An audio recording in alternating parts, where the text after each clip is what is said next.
Sometimes the most dangerous mistake you can make is assuming you know who someone is just by looking at them. In a world where appearances deceive and first impressions can be deadly wrong, one young man learned this lesson in the most brutal way possible. What started as an ordinary evening at a local diner would spiral into a nightmare that would change multiple lives forever. The quiet man sitting alone in the corner booth wasn't just another customer. He was a decorated war veteran carrying invisible scars and skills that most people couldn't imagine. A teenager approaching him wasn't just looking for trouble. He was about to make the biggest mistake of his entire life. And the security guard watching it all unfold wasn't just doing his job. He was about to unleash a level of violence that would shock everyone present. This is the true story of how one moment of poor judgment created a chain reaction that nobody could stop, and how sometimes the people we underestimate the most are the ones we should fear the most. The fluorescent lights buzzed overhead at Mickey's Diner, casting a harsh glow over the worn linoleum floors and cracked vinyl booths that had seen better days. It was the kind of place that served coffee strong enough to wake the dead and burgers that could feed a small army. Located on the edge of downtown where the city's polished facade began to crack and show its grittier underside. The dinner rush had long since passed, leaving behind only a handful of customers scattered throughout the dimly lit establishment. In the far corner booth, a man sat alone with his back to the wall, methodically working his way through a plate of meatloaf and mashed potatoes. James Mitchell was 42 years old, though the lines etched deep into his weathered face made him appear older. His graying brown hair was cut short and neat, military precision still evident even 5 years after his discharge. He wore a simple black jacket over a dark blue shirt, nothing flashy or attention-grabbing, exactly the way he preferred it. His hands, steady and scarred from years of handling weapons and equipment, carefully cut his food into precise portions. James had served 3 tours in Afghanistan as a Marine, earning decorations for valor under fire and leadership in impossible situations. He had seen combat that would haunt most men for life, lost friends to roadside bombs and sniper fire, and carried out missions that required split-second decisions between life and death. The transition back to civilian life had been harder than the war itself. The constant hypervigilance, the inability to sleep through the night, the way his heart raced when he heard sudden loud noises, these were the invisible wounds that no metal could heal. Tonight, like most nights, he had come to Mickey's Diner because it was quiet, predictable, and the staff left him alone. The waitress, a middle-aged woman named Carol, who had worked there for 15 years, knew to bring him his usual without asking and to refill his coffee cup without making conversation. She understood that some customers came for the company and others came for the solitude. James was definitely the latter. At the front of the diner, behind the counter where the coffee maker gurgled and the grill sizzled with late-night orders, Marcus Rodriguez wiped down the same section of counter for the 3rd time. As the night shift security guard, Marcus had been working at Mickey's for 8 months, ever since the diner had started experiencing problems with late-night troublemakers. He was 28 years old, built like a heavyweight boxer with broad shoulders and thick arms that strained against the sleeves of his uniform shirt. His dark hair was slicked back, and a small scar above his left eyebrow told the story of a fight from his younger days that he rarely talked about. Marcus had grown up in the rougher part of town, where respect was earned through strength, and reputation was everything. He had learned early that in his neighborhood, you either stood up for yourself or you got walked on. By the time he was 16, he had earned a reputation as someone you didn't mess with. He had done some boxing in his early 20s, even had a few amateur fights, but an injury to his right hand had ended those dreams. Security work was steady pay and kept him in shape, plus it gave him the authority to handle situations the way he saw fit. The diner's owner, an elderly Greek man named Dimitri Kostas, had hired Marcus specifically because of his intimidating presence. Too many nights had ended with drunk college kids causing trouble, homeless people refusing to leave, and various other disturbances that were bad for business. Marcus had quickly proven his worth, handling problems with efficiency and just enough force to send a clear message without going overboard. He took pride in keeping the peace, though some regular customers whispered that he seemed to enjoy the confrontational aspects of his job a little too much. As Marcus surveyed the nearly empty diner, his eyes automatically cataloged each customer. There was the elderly man in booth 3 who came in every Tuesday night for pie and decaf coffee, the young couple near the window who were deep in what appeared to be a relationship-ending conversation, and the quiet guy in the corner who always paid in cash and never caused any trouble. Marcus had been watching that customer for weeks, noting his military bearing and the way he constantly scanned the room, even while eating. Former military, Marcus had concluded, probably saw some action overseas. The type who kept to himself but could handle business if necessary. The bell above the front door chimed as a new customer entered, bringing with him a gust of cold night air and the distant sounds of traffic from the street. Marcus looked up from his cleaning and immediately felt his jaw tighten. He recognized the newcomer, though not personally, he recognized the type. The kid was maybe 19 or 20, with the kind of swagger that screamed trouble from a mile away. Tyler Jenkins stood just inside the doorway for a moment, letting his eyes adjust to the harsh lighting as he surveyed the diner's interior. He was tall and lean, with blonde hair that hung down over his forehead and cold blue eyes that seemed to be constantly searching for weakness in others. He wore a leather jacket over a white t-shirt and dark jeans, completing the look of someone who had watched too many movies about rebels and bad boys. His hands were shoved deep into his jacket pockets, and the slight bulge on the right side suggested he might be carrying something more dangerous than just house keys. Tyler had been having what he considered the worst month of his life. He had been fired from his job at a local electronics store for showing up late one too many times. His girlfriend had dumped him for his best friend. His car had been repossessed because he had been spending his payment money on beer and marijuana instead of taking care of his responsibilities. To make matters worse, his parents had finally followed through on their threat to kick him out of the house if he didn't get his act together. He had been crashing on friends' couches for the past 2 weeks, wearing out his welcome everywhere he went. Tonight had been particularly bad. He had gotten into an argument with the friend whose couch he had been sleeping on, leading to him being thrown out onto the street with nothing but the clothes on his back and $23 in his wallet. He was hungry, angry, and looking for someone to take his frustrations out on. The diner looked like the perfect place to cause some trouble, maybe intimidate someone into buying him a meal, or just vent his anger on whoever looked like an easy target. As Tyler's eyes swept across the diner, they settled on the man in the corner booth. Perfect, he thought to himself. The guy was alone, older, and looked like he had money based on the quality of his jacket.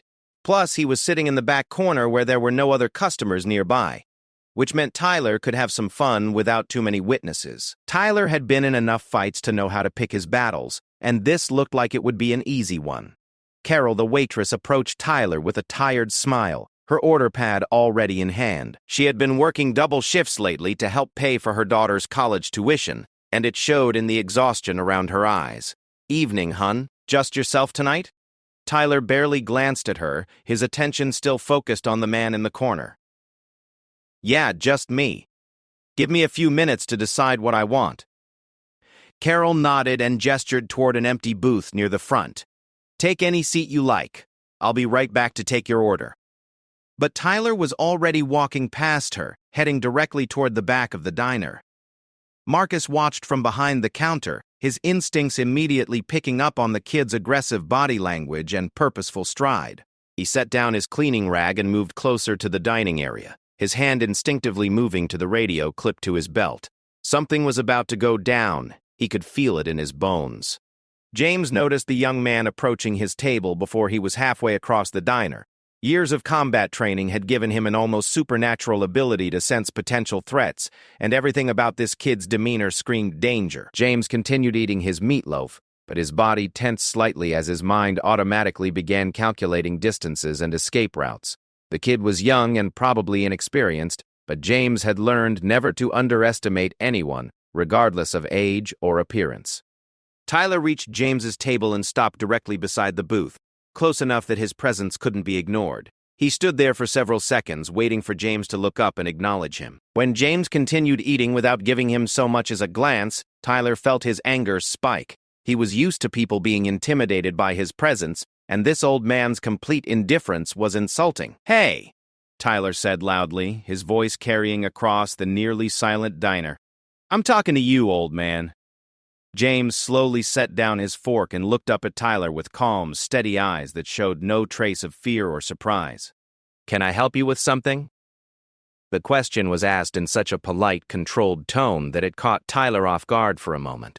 He had been expecting fear or at least nervousness, but this man seemed completely unaffected by his presence. It made Tyler even angrier. "Yeah, you can help me," he said, his voice getting louder and more aggressive. "I'm having a real bad day, and I think you should help me fix it." James continued to study Tyler with those steady eyes, taking in every detail of the young man's appearance and demeanor. He could see the barely controlled rage simmering just beneath the surface, the way Tyler's hands were clenched into fists, the slight tremor that suggested he was running on adrenaline and possibly chemical assistance. This was a young man who had nothing to lose and was looking for someone to hurt. "I'm sorry you're having a bad day," James said quietly, his voice remaining calm and measured. "But I'm just trying to eat my dinner in peace. Maybe you should find a seat and order something yourself." Tyler leaned down closer to James, his face now only inches away. "Maybe you didn't hear me correctly, old man. I said I need your help, and I think you're going to give it to me. You look like you've got money, and I need some money. So why don't you reach into that wallet and help out someone who's down on their luck?" The demand hung in the air between them, and James felt the familiar coldness settling over him that always preceded violence. He had hoped to avoid this kind of situation, had specifically chosen this quiet diner because it usually attracted a peaceful clientele, but trouble had found him anyway, just like it always seemed to. He glanced quickly around the diner, noting the locations of the other customers and staff, calculating how this was likely to play out if Tyler continued to escalate the situation. Marcus had heard every word of the exchange, and he was already moving around the counter toward the back of the diner. His training had taught him to de-escalate situations when possible, but his experience on the streets had taught him that sometimes the only language some people understood was force. This punk kid was clearly looking for trouble, and Marcus was more than happy to give it to him. "Is there a problem over here?" Marcus asked as he approached the table, his voice carrying the unmistakable tone of authority. He positioned himself slightly behind and to the side of Tyler, close enough to grab him if necessary, but far enough away to avoid being caught off guard if the kid tried something stupid. Tyler straightened up and turned to face Marcus, his eyes taking in the security guard's intimidating bulk. For a moment, he seemed to reconsider his approach, but then his anger and desperation overrode his common sense. "This isn't your business, security boy. I'm just having a conversation with my new friend here." Marcus stepped closer, and Tyler could smell his cologne mixed with the faint scent of perspiration and aggression. "Actually, kid, anything that happens in this diner is my business, and right now it looks like you're bothering one of our customers. So here's what's going to happen. You're going to walk back to the front of the diner, order some food, and eat it quietly. Or you're going to leave. Those are your only two options." Tyler looked back and forth between Marcus and James, his mind racing as he tried to figure out how to save face in this situation. He had come too far to back down now, and he could feel the eyes of the other customers on him. If he walked away now, he would look weak, and weakness was something Tyler couldn't afford to show, not when his entire world had already fallen apart around him. "I've got a third option," Tyler said, reaching into his right jacket pocket. "How about you mind your own business before you get hurt?" The threat electrified the atmosphere in the diner. Marcus tensed, ready to spring into action, while James remained perfectly still in his seat, his trained eyes watching Tyler's hand movement with the kind of focus that came from years of life-or-death situations. Carol, who had been watching the confrontation from behind the counter, reached for the phone to call the police. Tyler's hand emerged from his pocket holding a switchblade knife, the metal gleaming under the fluorescent lights as he flicked it open with a practiced motion. The blade was only about 4 inches long, but in the confined space of the diner booth it was more than adequate to cause serious damage. He held it low, close to his body, in a way that suggested he had some experience with knife fighting. "Now," Tyler said, his voice dropping to a dangerous whisper, "let's try this again. Old man, I want you to empty your wallet on this table right now. And security boy, I want you to take a step back and pretend like you didn't see anything. Because if either one of you gives me any trouble, someone's going to get cut tonight." The threat transformed the atmosphere in Mickey's diner completely. What had started as a simple confrontation between a troublemaker and a quiet customer had suddenly become a life-threatening situation involving a weapon. Marcus felt his heart rate spike as his training kicked in, while James remained outwardly calm even as his mind began calculating the precise movements he would need to disarm Tyler without getting anyone else hurt. Tyler had just made the mistake of his lifetime, though he didn't know it yet. In his desperation and anger, he had chosen to threaten two of the most dangerous men he could have possibly encountered, a combat veteran with years of experience in close-quarters fighting and a security guard who had grown up settling disputes with violence. Neither man was going to be intimidated by a punk kid with a knife, and both were prepared to do whatever was necessary to end this threat. The stage was set for a confrontation that would change all of their lives forever, and there was no going back now. Tyler had crossed a line that couldn't be uncrossed, and he was about to discover just how badly he had misjudged the situation. In the next few moments, he would learn that sometimes the biggest mistake you can make is picking the wrong person to mess with. The switchblade gleamed under the harsh fluorescent lights as Tyler held it steady, his hand trembling slightly from the adrenaline coursing through his veins. The diner had fallen completely silent except for the low hum of the coffee machine and the distant sound of traffic outside. Even the elderly man with his pie had stopped eating and was staring at the unfolding drama with wide, frightened eyes. James looked at the knife with the kind of calm assessment that came from years of facing death in combat zones. He had been threatened with everything from improvised explosive devices to rocket-propelled grenades, and a punk kid with a 4-inch blade didn't particularly impress him. What concerned him more was the kid's obvious inexperience and desperation, which made him unpredictable and therefore dangerous to the innocent bystanders in the diner. "Son," James said quietly, his voice carrying the weight of authority that came from commanding men in battle. "You need to put that knife away and walk out of here right now. You're making a mistake that's going to change your life forever, and not in a good way." Tyler's grip tightened on the knife handle as he leaned closer to James, the blade now only inches from the veteran's chest.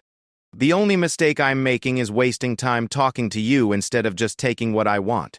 Empty your wallet on the table, now." Marcus had positioned himself at an angle where he could see both Tyler's knife hand and his face, reading the young man's body language for any sign that he was about to strike. The security guard had dealt with plenty of armed troublemakers during his time working the night shift, but there was something different about this kid, a wild, desperate energy that suggested he was capable of doing something truly stupid. "Listen to me carefully," Marcus said, his voice low and dangerous. "You've got about 10 seconds to put that knife away and leave this diner before I take it away from you. And trust me, kid, you don't want me to have to take it away from you." Tyler spun toward Marcus, the knife now pointed in his direction. "Stay back. I'm not playing games here. I need money, and this old man is going to give it to me. If you try to stop me, you're going to get hurt." Carol had managed to dial 911 from behind the counter, whispering urgently into the phone about an armed robbery in progress. The operator told her that police units were being dispatched, but it would be at least 5 minutes before they arrived. Carol looked at the confrontation unfolding in her diner and knew that 5 minutes might as well be 5 hours given how quickly things were escalating. James slowly reached for his wallet with his left hand, keeping his movements deliberate and non-threatening. Tyler watched him suspiciously, the knife wavering between James and Marcus as he tried to keep both men in his line of sight. What Tyler didn't notice was that James was using his wallet as a distraction while his right hand slowly moved toward the edge of the table, positioning itself for a lightning-fast strike if the opportunity presented itself. "That's better," Tyler said as James pulled out his wallet. "Now open it up and put all the cash on the table. And don't try anything stupid, old man. I've used this knife before." The lie came easily to Tyler, though the truth was that he had never actually stabbed anyone with the switchblade. He had carried it for intimidation purposes, and it had worked well enough in the past to get him out of a few tight situations. But he had never been desperate enough to actually use it as a weapon, until tonight. James opened his wallet slowly, revealing several $20 bills and what appeared to be a credit card. Tyler's eyes lit up at the sight of the cash. It was more money than he had seen in weeks. "All of it," he demanded, gesturing with the knife. "Put it all on the table." As James began to pull the bills from his wallet, Marcus made his move. The security guard had been waiting for Tyler to become focused on the money, and the moment the kid's attention shifted fully to the cash, Marcus lunged forward with surprising speed for such a large man. His right hand shot out to grab Tyler's wrist, intending to control the knife arm while his left hand went for Tyler's throat. But Tyler was younger and faster than Marcus had anticipated. At the last second, he caught the movement out of the corner of his eye and spun away from Marcus's reach, slashing wildly with the knife as he moved. The blade caught Marcus across the forearm, cutting through his uniform shirt and into the flesh beneath.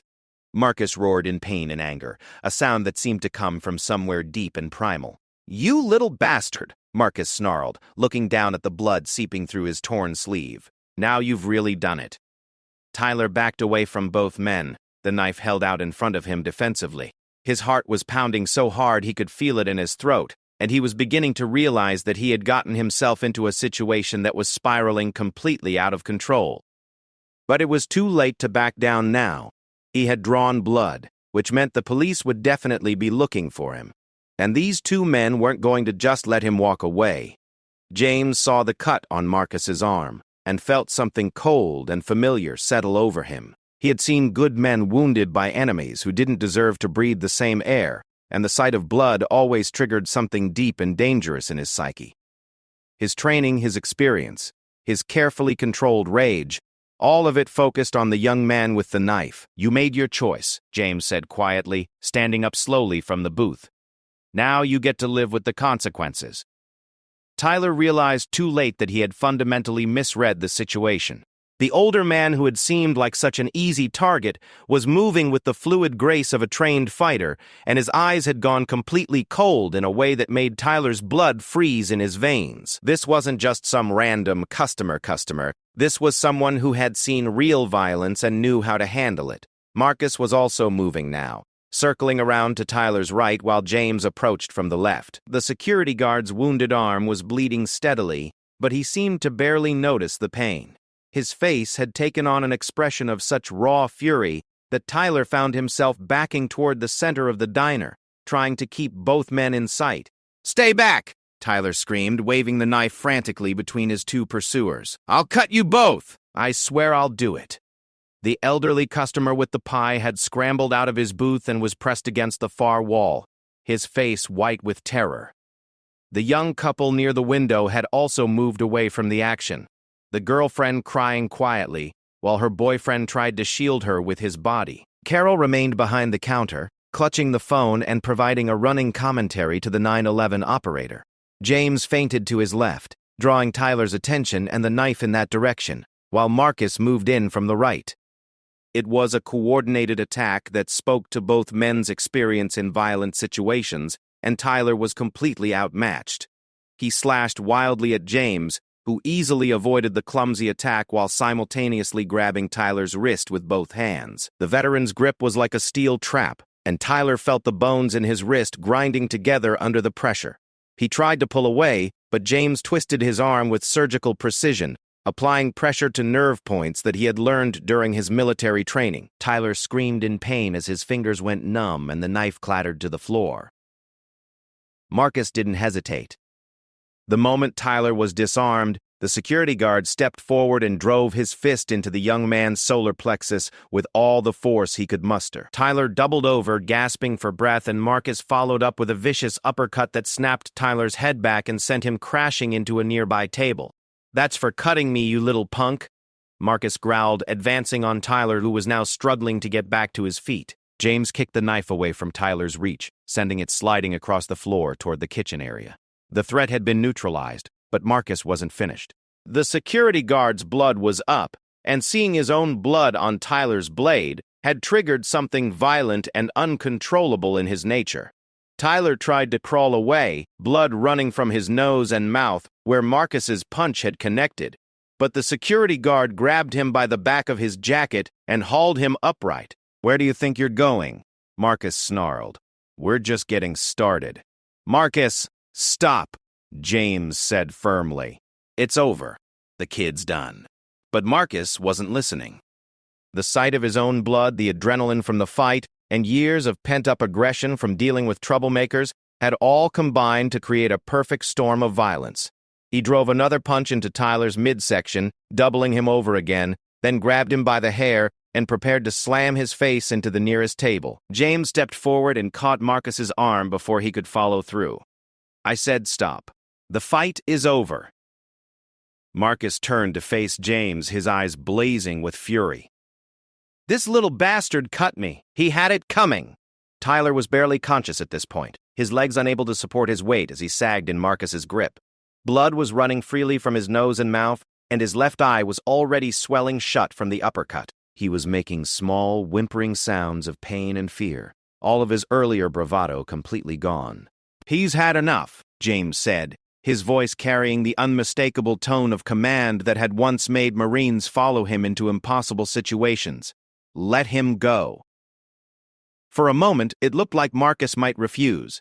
The security guard's chest was heaving with exertion and anger, and his grip on Tyler's hair hadn't loosened. But something in James's voice, some hint of the authority and danger that lay beneath the surface, made Marcus reconsider. He had seen how efficiently James had disarmed Tyler, and he had a suspicion that the older man could be just as dangerous to him, if necessary. Reluctantly, Marcus released his hold on Tyler, who immediately collapsed to the floor in a heap. The young man curled up in a fetal position, his arms wrapped protectively around his head as he groaned in pain. His leather jacket was torn and bloody, and his blonde hair was matted with sweat and blood. "Sst!" Carol emerged from behind the counter with a first aid kit, moving cautiously toward Marcus to tend to the cut on his arm. "The police are on their way," she said quietly. "They should be here in a couple of minutes." Marcus allowed Carol to examine his wound while keeping his eyes fixed on Tyler's prone form. The cut was deeper than it had initially appeared, running from his elbow almost to his wrist, but it wasn't life-threatening. It would require stitches and would leave a permanent scar, but Marcus found himself oddly proud of the wound.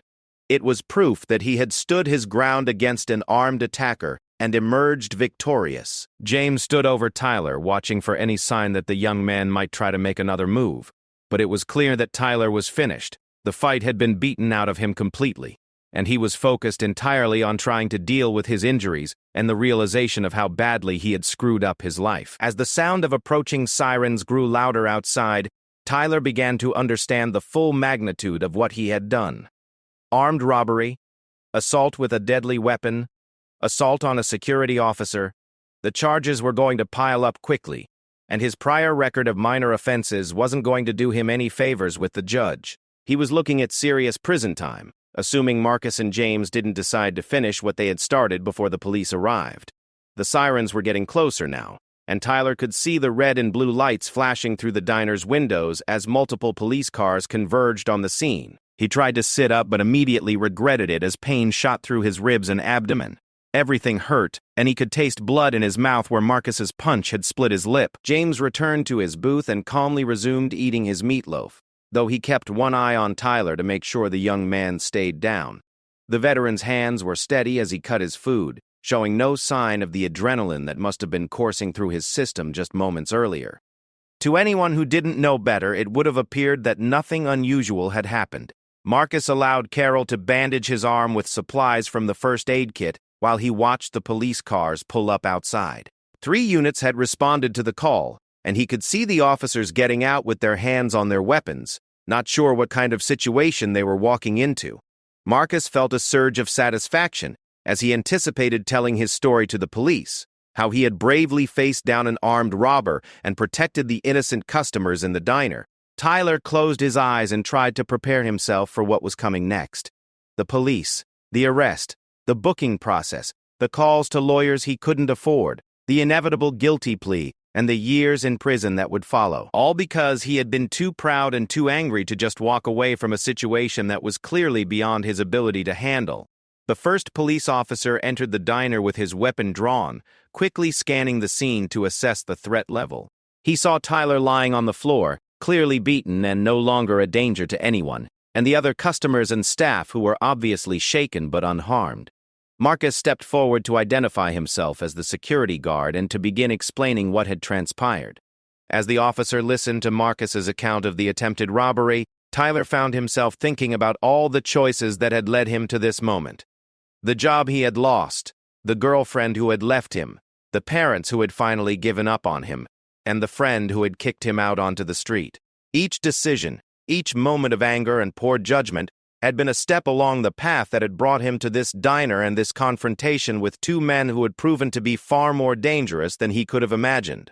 The mistake of his lifetime had been assuming that he could intimidate and rob a quiet man in a corner booth, never realizing that sometimes the most dangerous people are the ones who look the least threatening. Tyler had learned that lesson the hard way, and he would be paying for that education for years to come. Officer Daniel Rodriguez was the first through the door of Mickey's diner, his service weapon drawn but pointed downward as he quickly assessed the scene. 20 years of police work had taught him to read a situation fast, and what he saw told a clear story. One person down and injured, multiple witnesses, and what appeared to be the aftermath of a violent confrontation. The metallic smell of blood hung in the air, mixing with the usual diner aromas of coffee and grease. "Police! Everyone stay where you are and keep your hands visible," Rodriguez called out as his partner, Officer Sarah Chen, entered behind him and moved to secure the perimeter. Chen was newer to the force but had quickly earned a reputation for thorough investigations and attention to detail. She immediately began taking note of the overturned chairs, the blood spatters on the floor, and the switchblade knife that lay abandoned near the kitchen entrance. Marcus stepped forward, his uniform clearly identifying him as security personnel, though the bloody bandage on his arm and the satisfied expression on his face suggested he had been more than just an observer. "Officers, I'm Marcus Rodriguez, head of security here at Mickey's. This individual," he gestured toward Tyler, who was still curled up on the floor, "attempted an armed robbery and assaulted me with a knife when I tried to stop him." Tyler tried to sit up as the officers approached, but the pain in his ribs and the dizziness from Marcus's punches made the simple movement feel impossible. His left eye was now completely swollen shut, and blood had dried around his nose and mouth, giving him the appearance of someone who had been in a serious car accident rather than a simple fist fight. "Stay down until the paramedics check you out," Officer Rodriguez instructed Tyler, though his tone suggested more professional obligation than genuine concern. He had seen plenty of criminals get roughed up while committing crimes, and his sympathy typically lay with the victims rather than the perpetrators. James had continued eating throughout the police arrival, his military training having taught him that maintaining normal behavior was often the best way to avoid unnecessary complications. When Officer Chen approached his table with her notepad ready, he looked up with the calm, measured expression that he typically reserved for dealing with authority figures. "Sir, I'm Officer Chen. I understand you were involved in this incident. Can you tell me what happened from your perspective?" James set down his fork and folded his hands on the table in front of him, his posture respectful but not deferential. "I was eating dinner when that young man approached my table and demanded money. When I declined, he became increasingly aggressive and eventually produced a knife, threatening both myself and the security guard. We defended ourselves." The simple, straightforward account was delivered in the kind of calm, factual tone that Chen recognized from military veterans and experienced law enforcement personnel. There was no embellishment, no emotional coloring, just the basic facts presented in chronological order. She made notes while studying James's face, noting the steady eye contact and complete lack of nervousness that typically accompanied truthful statements. Carol approached Officer Rodriguez with the first aid kit still in her hands, her face pale but her voice steady. As a longtime employee of a late-night establishment, she had witnessed her share of trouble, but nothing quite like this. "Officer, I saw the whole thing. That boy pulled a knife on Mr. Mitchell there and demanded his money. When Marcus tried to help, the kid cut him with the blade. They were just defending themselves." Rodriguez nodded as he made notes, his experienced eye cataloging the physical evidence that supported the witnesses' accounts. The switchblade near the kitchen, Tyler's injuries that were consistent with defensive action rather than excessive force, and Marcus's knife wound that clearly indicated he had been the victim of an attack rather than the aggressor. The paramedics arrived as Rodriguez was taking Carol's statement, their equipment bags and stretcher indicating they were prepared for serious trauma. The lead paramedic, a veteran EMT named Tom Bradley, took one look at Tyler and immediately began assessing his injuries while his partner started taking vitals. "What happened to this one?" Bradley asked as he gently probed Tyler's ribs, checking for signs of internal injury. Tyler winced and groaned at the contact, but was coherent enough to answer basic questions about his pain level and where he was hurt. "Armed robbery attempt gone wrong," Rodriguez replied. "He pulled a knife on customers and security, got himself beaten down for his trouble." Bradley nodded as he continued his examination. After 20 years of treating assault victims, He could usually tell the difference between someone who had been jumped by criminals and someone who had picked a fight with the wrong people. Tyler's injuries were consistent with the latter, painful and dramatic looking, but not life-threatening or excessive given the circumstances. Marcus was also receiving medical attention from the second paramedic, who was cleaning and rebandaging the knife wound on his arm. The security guard seemed almost disappointed that his injury wasn't more serious, as if a deeper cut would have made for a better story. He was already rehearsing his account of the fight for anyone who would listen, each telling making his role slightly more heroic and Tyler's attack slightly more vicious. Officer Chen had moved on to interviewing the other customers who had witnessed the confrontation. The elderly man with the pie was still visibly shaken, his hands trembling as he described watching Tyler pull the knife and threaten James. The young couple near the window confirmed the basic sequence of events, though they admitted they had been focused more on getting out of the way than on observing the details of the fight. As the paramedics worked on Tyler, preparing him for transport to the hospital for a more thorough examination, Officer Rodriguez approached James's table to get a more detailed statement.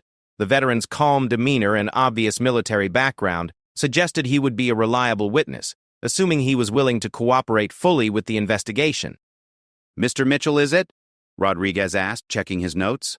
"I need to ask you some questions about what happened here tonight." James nodded and gestured to the seat across from him.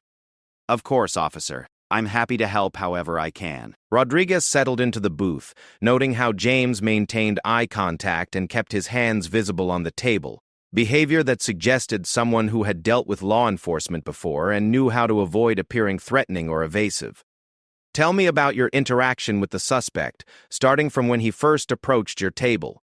James recounted the events in the same calm, factual tone he had used with Officer Chen, but provided more detail about Tyler's escalating aggression and specific threats.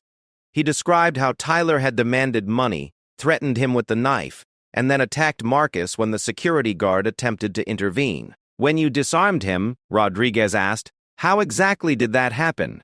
James paused for a moment, choosing his words carefully. "I have military training in hand-to-hand combat. When he lunged at me with the knife, I was able to control his weapon arm and force him to drop it. After that, Marcus subdued him." Rodriguez made notes, recognizing that James was downplaying his role in what must have been a very efficient and probably violent disarming technique. Veterans often minimize their combat skills when dealing with police, partly from modesty and partly to avoid appearing like potential threats themselves. Across the diner, Tyler was being loaded onto a stretcher for transport to the hospital. He had regained enough coherence to understand the gravity of his situation, and tears were mixing with the blood on his bruised face as the reality of his circumstances began to sink in. The paramedics had determined that while his injuries were painful, they weren't serious enough to prevent him from being processed through the criminal justice system once he received basic medical treatment. Marcus was refusing transport to the hospital despite the paramedics' recommendation that his knife wound be properly sutured. He wanted to stay at the scene to give his statement and see Tyler arrested, savoring his role as the hero who had helped stop an armed robbery. The security guard's chest was puffed out with pride as he recounted his version of events to anyone who would listen. Officer Chen was documenting the crime scene, photographing the position of the knife, the blood spatters, and the general layout of the diner. She had also collected contact information from all the witnesses and was preparing the evidence that would be needed for Tyler's prosecution. Given the number of reliable witnesses and the clear physical evidence, this would be a straightforward case for the district attorney's office. As Tyler was wheeled out to the ambulance, he caught sight of James still sitting calmly in his booth, once again eating his meatloaf. The contrast between his own battered condition and the veteran's composed demeanor drove home just how badly he had misjudged the situation.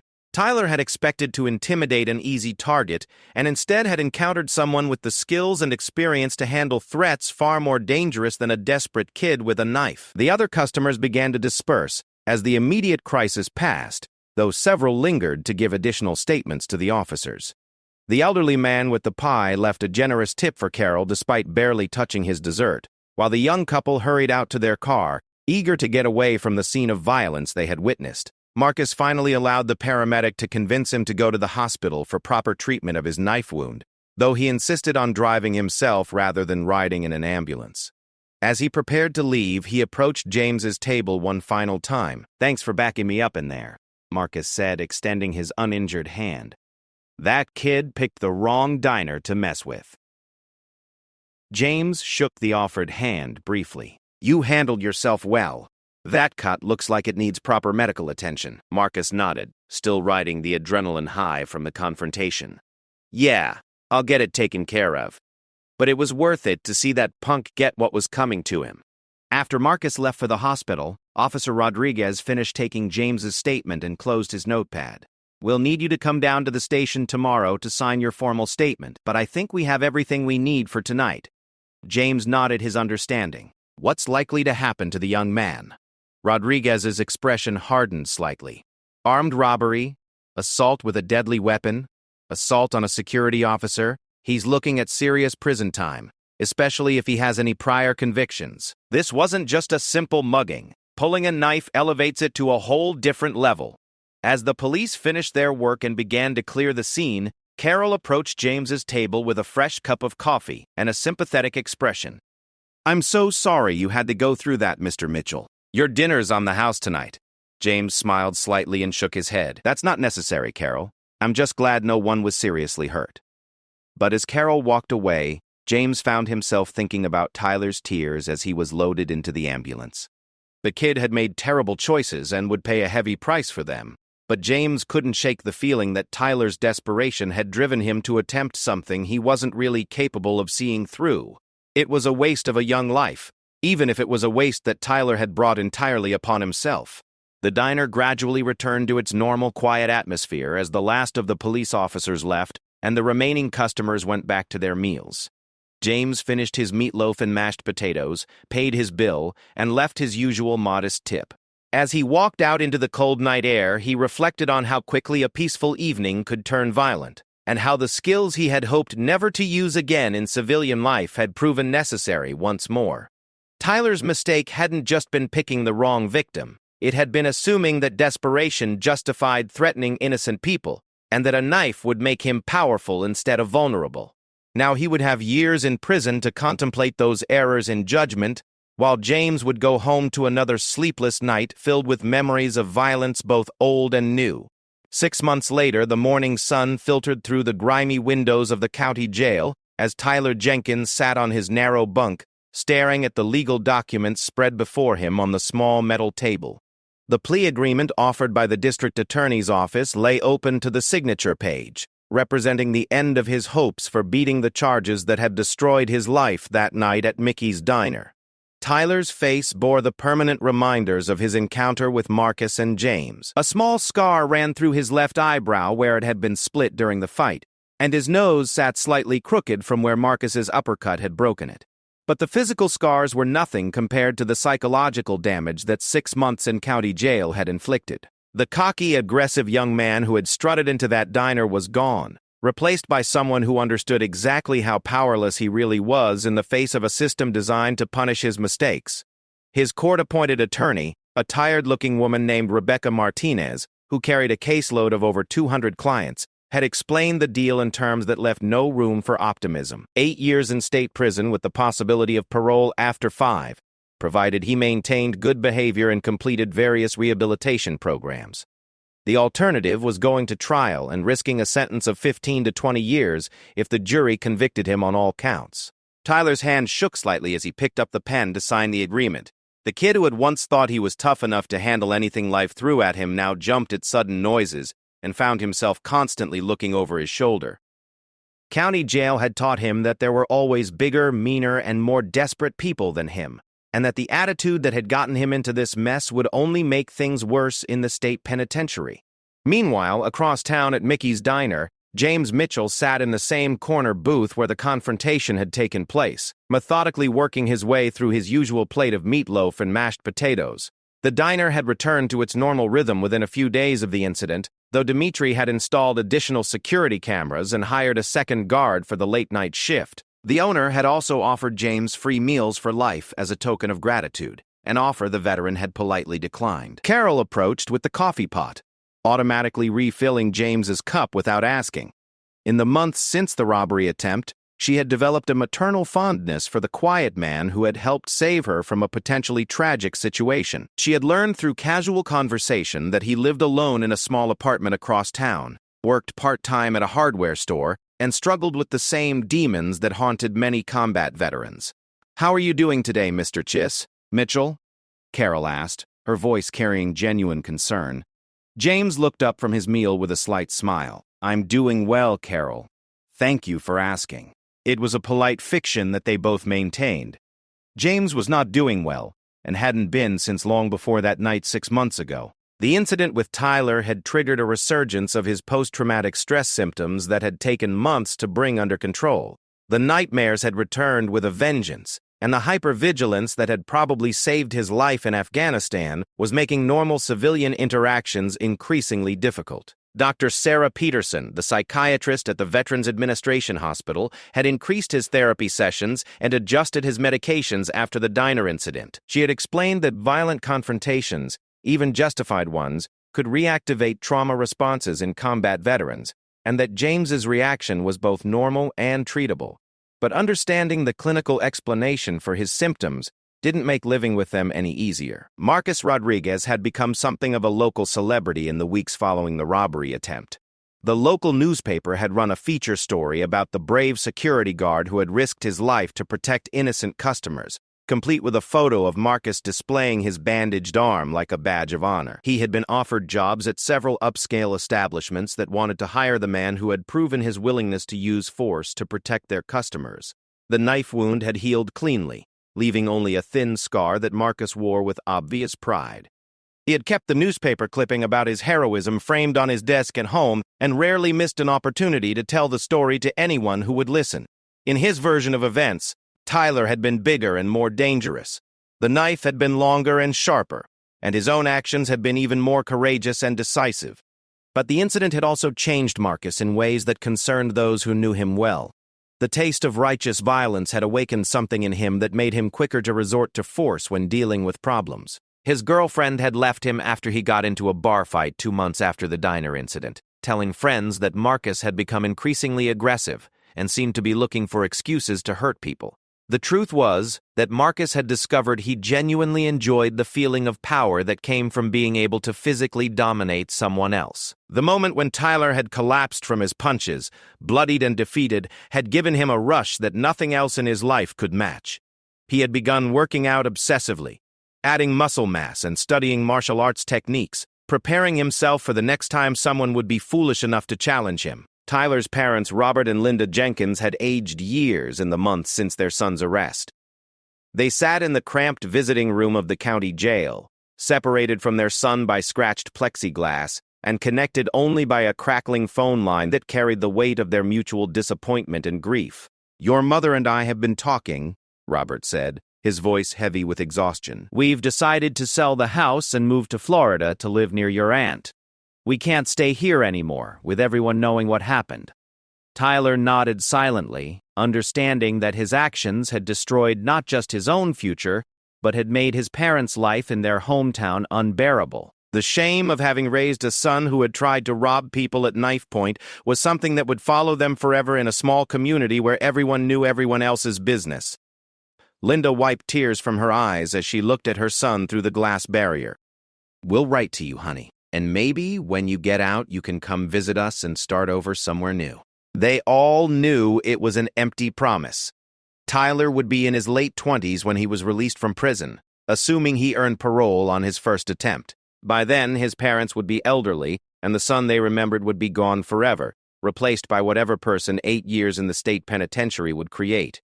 Officer Daniel Rodriguez had been assigned to testify at Tyler's sentencing hearing, which had been scheduled for the following week.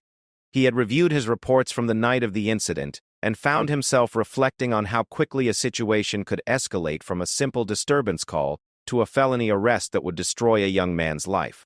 Rodriguez had been a police officer long enough to recognize that Tyler wasn't a hardened criminal, just a desperate kid who had made catastrophically poor decisions. He had seen similar cases dozens of times.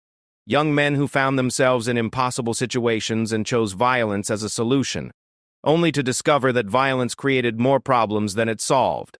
The district attorney's office had originally wanted to charge Tyler with attempted murder, arguing that threatening someone with a knife demonstrated intent to kill. But Rodriguez's report had emphasized Tyler's obvious inexperience with weapons and his apparent shock when Marcus had actually been cut, suggesting that serious violence hadn't been his primary intention. The charges had been reduced accordingly, though they were still serious enough to send Tyler to prison for the better part of a decade. Dr. Elizabeth Harper, the emergency room physician who had treated Tyler after his arrest, had submitted a medical report that detailed his injuries and noted signs of drug withdrawal that suggested he had been using methamphetamines prior to the incident. The drug use didn't excuse his actions, but it provided context for his erratic behavior and poor decision-making that night.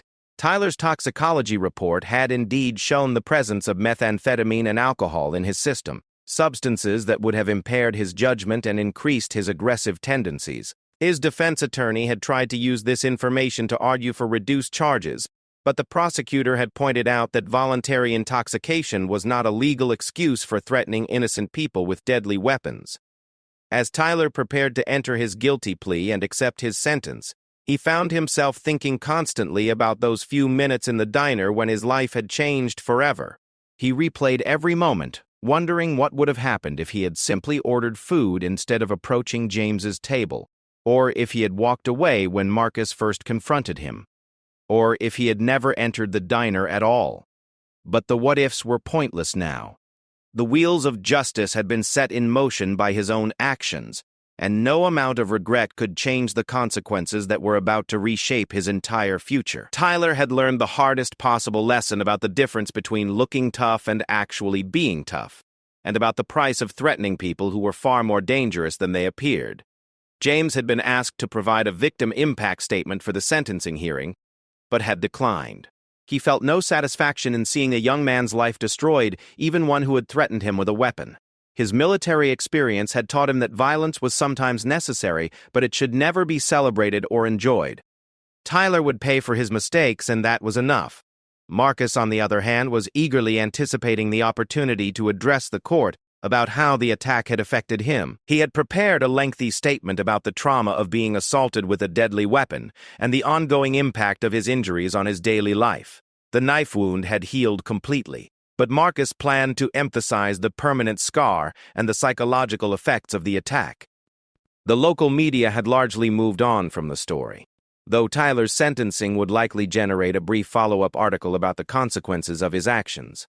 The incident had become just another statistic in the city's crime reports, a reminder of the random violence that could erupt anywhere, anytime, when desperation and poor judgment collided with circumstances beyond anyone's control. For Tyler Jenkins, the mistake of his lifetime had begun with the simple decision to enter Mickey's diner on a cold night when he was hungry, angry, and looking for someone to blame for his problems. It had ended with the destruction of his freedom, his future, and any hope of the easy life he had once imagined for himself. He had learned too late that the world was full of people who were stronger, smarter, and more dangerous than he could have imagined, and that threatening them was the fastest way to discover just how powerless he really was. The story would end not with dramatic confrontations or last-minute reversals, but with the grinding bureaucracy of the criminal justice system and the slow recognition that actions have consequences that can last a lifetime.